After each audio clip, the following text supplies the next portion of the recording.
ত্রয়োদশ জাতীয় সংসদ নির্বাচনে চট্টগ্রাম-১ মিরসরাই আসনে বেসরকারিভাবে বিজয়ী হয়েছেন নুরুল আমিন। ধানের শীষ প্রতীক নিয়ে নির্বাচন করা এই প্রার্থী পেয়েছেন ১,২৭,৬৪৫ ভোট।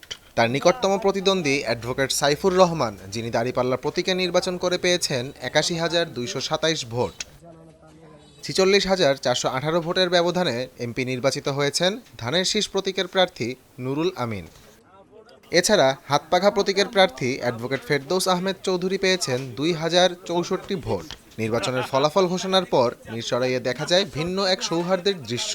বিজয়ী প্রার্থী নুরুল আমিন এবং তার প্রতিদ্বন্দ্বী অ্যাডভোকেট সাইফুর রহমান একে অপরকে মিষ্টিমুখ করান। নির্বাচনের প্রতিদ্বন্দ্বিতা শেষে এমন সৌহার্দ্যপূর্ণ আচরণ স্থানীয়ভাবে ইতিবাচক দৃষ্টান্ত হিসাবে দেখা হচ্ছে। সাইফুর রহমান ভাইসহ ওনাদের দল সকল দলের আমি সহযোগিতা কামনা করে আপনাদের সকলের কাছে